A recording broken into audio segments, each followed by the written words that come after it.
When it comes to terrible PC ports, do you guys think Saints Row 2 was bad? What about Watch Dogs, that horrible release day performance and uninspired graphics?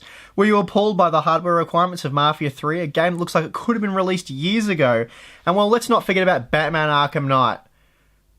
Actually, let's forget about Batman Arkham Knight. I don't think Dishonored 2 is that bad. They're probably not going to be pulling it from shelves just yet. But yeah, if you haven't heard, Dishonored 2's PC port is extremely buggy.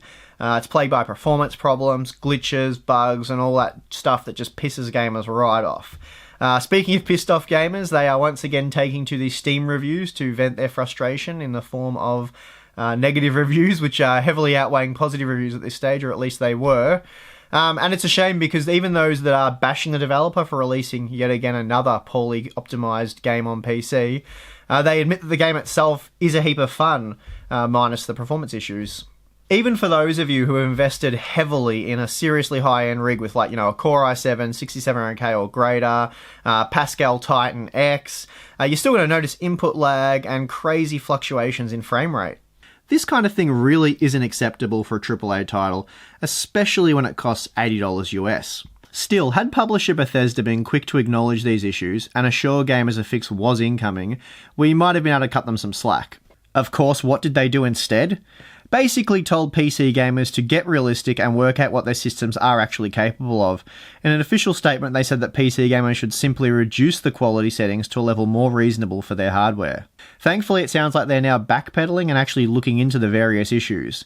Arcane Studios, the developer behind Dishonored 2, is currently investigating reports of major performance issues facing players on the PC platform, so an update to address these performance issues might be in the works. For now though, since so many of you have been asking for us to provide a performance video, we've decided to take a look at just the current generation GPUs.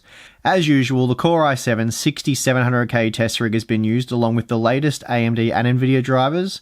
For testing, the ultra quality preset was used, and given the visuals, we don't feel this quality level should be overly demanding. Gamers have also reported that scaling back the quality settings doesn't actually help with performance anyway. So with that, here is a look at the benchmark pass, which lasts just 30 seconds. Yeah, we did a bit of a quick test for this one. Once the game gets patched up, we will benchmark again using a 60-second pass and a wider range of hardware.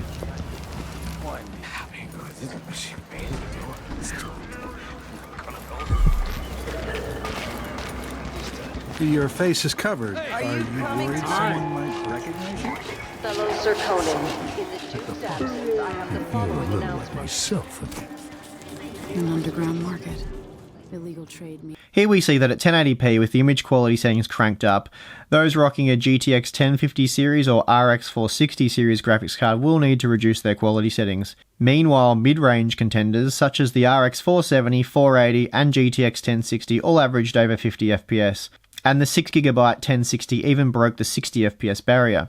However, the minimum frame rates did dip down into the low 40s. In fact, in the case of the RX 470, we went as low as 36 FPS. Stuttering was noticeable on both the AMD and Nvidia GPUs though I have to say it was a little more noticeable on the Radeons. Moving to 1440p, we find that the mid-range GPUs really do struggle, and while just playable, frame dips down into the 30s were noticeable. The GTX 1070 played fairly well, though again we did only run a short test here, and yet we saw a massive swing between the minimum and average frame rate. The GTX 1080 and of course the Titan XP delivered much more consistent performance. In the game's current state, playing at 4K isn't a great experience, even with a GTX 1080.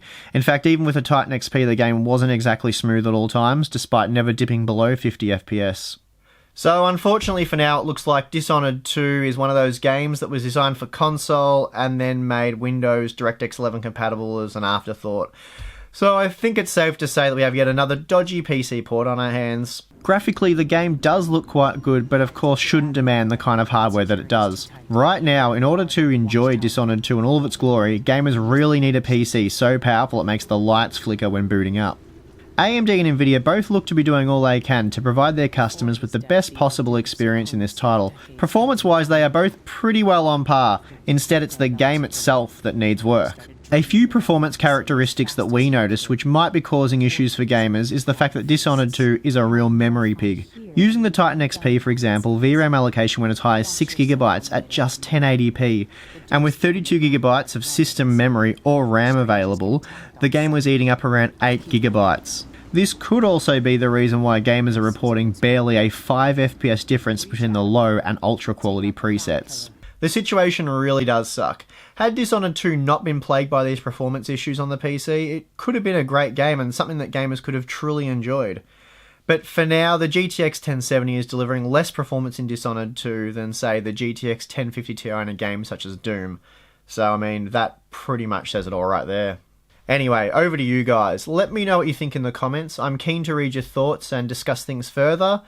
I'm your host, Steve. Don't buy Dishonored 2 just yet, and I'll see you guys next time.